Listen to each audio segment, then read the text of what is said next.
കോൺഗ്രസിലെ മുഖ്യമന്ത്രി ചർച്ചകൾക്കിടെ രമേശ് ചെന്നിത്തലയെ പുകഴ്ത്തി മുസ്ലിം ലീഗ് സംസ്ഥാന അധ്യക്ഷൻ പാണക്കാട് സാദിഖ് അലി ശിഹാബ് തങ്ങൾ. പട്ടിക്കാട് ജാമിയ നൂരിയ സമ്മേളനത്തിൽ രമേശ് ചെന്നിത്തലയുടെ പ്രസംഗം സൂചിപ്പിച്ചാണ് പ്രശംസ.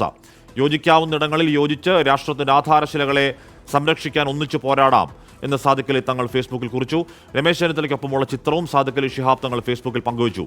ആരും ആരെങ്കിലും പുകഴ്ത്തിയാൽ മുഖ്യമന്ത്രിയാവില്ലെന്നായിരുന്നു കെ മുരളീധരന്റെ പ്രതികരണം. ഗ്രൂപ്പിന്റെ സമയം കഴിഞ്ഞു. നേതാക്കന്മാർക്ക് സ്ഥാനം കിട്ടാനാണ് ഗ്രൂപ്പ് ഉണ്ടാക്കിയതെന്ന് എല്ലാവർക്കും ഇപ്പോൾ അറിയാമെന്നും കെ മുരളീധരൻ പറഞ്ഞു. എല്ലാവരും പുകഴ്ത്താറൊക്കെയുണ്ട്, ആരും എഴുത്താറൊന്നുമില്ല.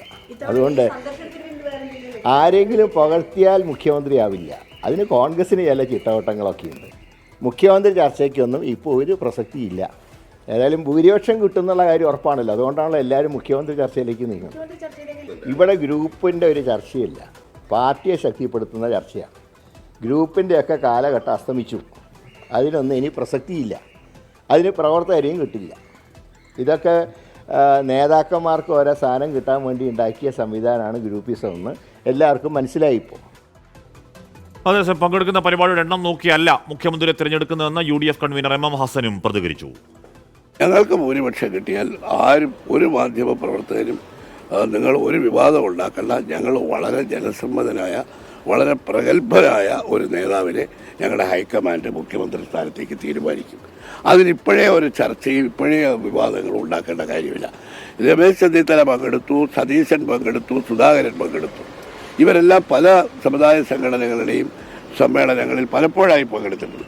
ഒരു സമുദായ സംഘടനയുടെ സമ്മേളനത്തിൽ പങ്കെടുത്തു എന്നതുകൊണ്ട് അദ്ദേഹത്തെ മുഖ്യമന്ത്രിയാവാനുള്ള സാധ്യത വർദ്ധിക്കുന്നുവെന്ന് നിങ്ങളുണ്ടാക്കുന്ന ഒരു നരേറ്റീവാണ്. അതിന് ഞങ്ങൾ മറുപടി പറയാൻ ബാധ്യസ്ഥരല്ല. സമീർ ബിൻ കരീം ചേരുന്നുണ്ട്. KR ഗോപികൃഷ്ണനുണ്ട്. ആദ്യം സമീറിലേക്ക് പോകുന്നു. സമീർ, ലീഗിൻ്റെ ഒരു പരിപാടി അല്ലെങ്കിൽ ജാമ്യാനൂരിൽ പരിപാടി രാഷ്ട്രീയ നേതാവ് പങ്കെടുക്കുന്നതിൽ പുതുമയില്ല.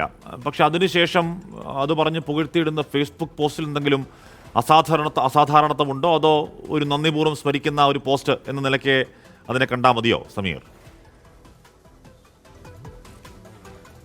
ഹാഷ്മി, നമുക്ക് ഇതുവരെയുള്ളത് വെച്ച് നോക്കുമ്പോൾ ഒരു അസാധാരണത്വം ഉണ്ട് എന്ന് തന്നെ നമുക്ക് മനസ്സിലാക്കാൻ കഴിയും. കാരണം ജാമിയ നൂരിയ സമ്മേളനത്തിൽ കഴിഞ്ഞ തവണ വി ഡി സതീശനായിരുന്നു പങ്കെടുത്തെങ്കിൽ ഇത്തവണ സതീശൻ ഇടം പിടിച്ചില്ല. പകരം രമേശ് ചെന്നിത്തല പങ്കെടുക്കുന്നു. അതിന് പിന്നാലെ ഇന്നലെ നടന്ന പരിപാടിയിൽ രമേശ് ചെന്നിത്തല വാനോളം പുകഴ്ത്തി പാണക്കാട് തങ്ങളെയും പാണക്കാട് കുടുംബത്തെയും പുകഴ്ത്തി ജാമിയ നൂരിയ സമ്മേളനത്തിൽ സംസാരിക്കുന്നു. പാണക്കാട് തങ്ങന്മാർ സമാധാന ദൂതന്മാർ എന്നടക്കമായിരുന്നു ചെന്നിത്തല പറഞ്ഞത്. അതിന് പിന്നാലെ ഒരു മലപ്പുറത്തെ KMCC നേതാവിൻ്റെ വീട്ടിൽ വെച്ച് രമേശ് ചെന്നിത്തലയും PK കുഞ്ഞാലിക്കുട്ടിയും പാണക്കാട് സാദിഖ് അലി തങ്ങളും കൂടിക്കാഴ്ച നടത്തുന്നു. കൂടിക്കാഴ്ചക്ക് തൊട്ടു മുന്നേ തന്നെ രമേശ് ചെന്നിത്തല പറഞ്ഞത് രാഷ്ട്രീയ വിഷയങ്ങൾ സ്വാഭാവികമായും ചർച്ചയാകുമെന്ന് രമേശ് ചെന്നിത്തല തുറന്നു പറയുകയും ചെയ്തിരുന്നു.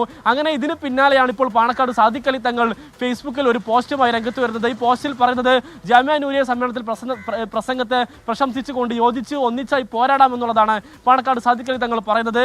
ഇതെല്ലാം കൂടി ചേർത്ത് വഴിക്കുമ്പോൾ സ്വാഭാവികമായും മുസ്ലിം ലീഗിന്റെ താല്പര്യം രമേശ് ചെന്നിത്തലയാണെന്ന് തന്നെ നമുക്ക് പറയേണ്ടി വരും. കാരണം സമസ്ത നേരിട്ട് നടത്തുന്ന ജാമിയ നൂരിയ സമ്മേളനത്തിൽ മുസ്ലിം ലീഗിന്റെ കൂടി താല്പര്യത്തോടു കൂടി രമേശ് ചെന്നിത്തല പങ്കെടുക്കുന്നു. പിന്നാലെ SKSFന്റെ പരിപാടിയിലേക്ക് രമേശ് ചെന്നിത്തല ക്ഷണിക്കപ്പെടുന്നു. അങ്ങനെ മുസ്ലിം ലീഗിനും സമസ്തക്കും താല്പര്യം രമേശ് ചെന്നിത്തലയാണ് എന്നുള്ളൊരു സന്ദേശം നൽകാൻ കൂടിയാണ് നേതാക്കൾ ശ്രമിക്കുന്നത്. അതോടൊപ്പം തന്നെ ഈ നേതാക്കളുടെ തുറന്നു പറച്ചിലും തുറന്നെഴുത്തുമെല്ലാം തന്നെ ഇത് പൊതുജനത്തിനും മറ്റുള്ളവർക്ക് കൂടി ബോധ്യമാവാൻ കൂടിയാണ് എന്നുള്ളതാണ് നമുക്ക് മനസ്സിലാക്കാനായിട്ട് കഴിയുന്നത്. ഹാഷ്മി. ഓക്കെ സമീർ, KR ഗോപികൃഷ്ണൻ ചേരുന്നു. ഗോപികൃഷ്ണൻ, ഇവിടെ NSSന്റെ പരിപാടി, SNDPയുടെ പരിപാടി, NSSന്റെയും SNDPയുടെയും പുകഴ്ത്തൽ, അതിനുശേഷം ലീഗിൻ്റെ ഒരു പരിപാടി, അതിൻ്റെ ലീഗിൻ്റെ പുകഴ്ത്തൽ, ഇതൊക്കെ കോൺഗ്രസിനാണ് ഗുണമെന്ന് കോൺഗ്രസ് പറയുന്നുണ്ട്. അതേസമയം കെ മുരളീധരൻ പറയുന്നത് ഏറ്റവും കൂടുതൽ പരിപാടിയിൽ പങ്കെടുക്കുന്നത് നോക്കിയല്ല മുഖ്യമന്ത്രി തിരഞ്ഞെടുക്കുന്നത് എന്ന് MM ഹസൻ പറയുന്നു. അതോടൊപ്പം തന്നെ RJDയെയും മാണി ഗ്രൂപ്പിനെയും തിരികെ എത്തിക്കാനുള്ള നീക്കങ്ങൾ. അങ്ങനെ വരാൻ പോകുന്ന ഒരു വർഷം രാഷ്ട്രീയം സംഘർഷ കലുഷഭരിതമാകും എന്ന് തന്നെയല്ലേ വ്യക്തമാകുന്നത് ഗോപികൃഷ്ണൻ? ഹാഷ്മി നേരത്തെ സൂചിപ്പിച്ചതുപോലെ തന്നെ പട്ടിക്കാട് ജാമിയ നൂരിയ സമ്മേളനത്തിൽ ഒരു കോൺഗ്രസ് നേതാവ് പങ്കെടുക്കുന്നതിൽ ഏതെങ്കിലും തരത്തിൽ അത്ഭുതപ്പെടേണ്ടതോ അല്ലെങ്കിൽ അസാധാരണത്വമോ ഒന്നുമില്ല. അതുപോലെ തന്നെയാണ് യു ഡി എഫിനെ നയിക്കുന്ന കോൺഗ്രസിനെ നേതാവിനെ കുറിച്ച് മുസ്ലിം ലീഗിന്റെ സംസ്ഥാന അധ്യക്ഷൻ ഒരു നല്ല വാക്ക് പറയുന്നത്. പക്ഷേ ഇവിടെ ഒരു ടെക്സ്റ്റിന് അർത്ഥമുണ്ടാകുന്നത് അതിൻ്റെ കോൺടെക്സ്റ്റ് നോക്കിയിട്ടാണ്. നിലവിലിപ്പോൾ രണ്ട് തരം ചർച്ചകളാണ് UDF ക്യാമ്പിൽ നടക്കുന്നത്. ഒന്ന്, UDF വീണ്ടും അധികാരത്തിൽ വരാനുള്ള സാഹചര്യം ഉണ്ടായാൽ ആരായിരിക്കണം മുഖ്യമന്ത്രി എന്നത് സംബന്ധിച്ചൊരു ആലോചന അല്ലെങ്കിൽ അത് സംബന്ധിച്ച ചില നിശബ്ദമായ തർക്കങ്ങൾ കോൺഗ്രസിനകത്ത് നടക്കുന്നുണ്ട്. രണ്ട്, എങ്ങനെയാണ് UDF വിപുലീകരിക്കേണ്ടത്, ഏതൊക്കെ കക്ഷികളെ കൂടെ കൂട്ടി UDF വിപുലീകരിക്കാൻ കഴിയും. ഈ രണ്ട് ആലോചനകൾ യഥാർത്ഥത്തിൽ UDF ക്യാമ്പിൽ നടക്കുന്നുണ്ട്. പുറത്തേക്ക് അതൊരു ശബ്ദമായി പുറത്തേക്ക് വരുന്നില്ല എങ്കിൽ പോലും.